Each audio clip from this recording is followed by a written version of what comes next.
High friend, welcome back to my new blog. আশা করি তোমরা সবাই ভালো আছো আর আমিও খুব ভালো আছি।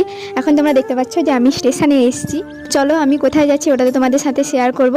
তো প্রথমেই এসে টিকিটটা কেটে নিই আমরা। আমাদের ট্রেনটা ছিল ভোর 5:55-তে। স্টেশনটা হচ্ছে আমাদের বাড়ির পাশেই। ওই হেঁটে হেঁটে আমাদের 10-15 মিনিট মতন লাগে বাড়ি থেকে আসতে। তো আমাদের ট্রেন চলে এসছে, এবার আমরা ট্রেনে উঠেও পড়েছি। তো কিছুক্ষণ অপেক্ষা করার পর আমাদের ট্রেনটা ছেড়েও দেয়। তো চলো তোমাদেরকে বলি আমি কোথায় যাচ্ছি। আমি যাচ্ছি আমার মামার বাড়ি। আমার মামার বাড়ি হচ্ছে খড়গপুরে। তো আমি মনে হয় প্রায় 1.5 বছর মতন পরে আমি আমার মামার বাড়ি যাচ্ছি।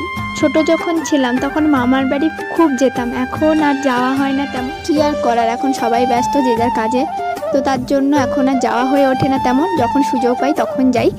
তো দেখো ট্রেনে উঠেছিল ঝালমুড়ি, তো ঝালমুড়ি কিনে খেয়ে নিই আমরা ওই 5:55 ট্রেনে উঠেছিলাম, আবার নেমেছি মনে হয় 9:30-এর দিকে। যাই হোক, স্টেশনে নামার পর আমরা যাব টোটো স্টেশনে। তো টোটো ধরে আমাদের যেতে হবে আমার মামার বাড়িতে।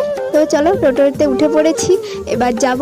আমার তো খুব আনন্দ লাগছে, অনেকদিন পর মামার বাড়ি যাচ্ছি। তো রাস্তায় মিষ্টির দোকান থেকে মিষ্টিও কিনে নিই। তো তারপর পৌঁছে যাই মামার বাড়ি। এই যে আমাদের মামার বাড়ি। মামার বাড়িতে একটা ভালো জিনিস আছে, কুয়ো। ওটা আমি প্রথমে ওখানেই দেখেছিলাম। তো তারপর আমি আর কোনো ভিডিও করতে পারিনি, অনেকদিন পর গেছি, ওই জন্য আর ভিডিও শ্যুট করা হয়নি।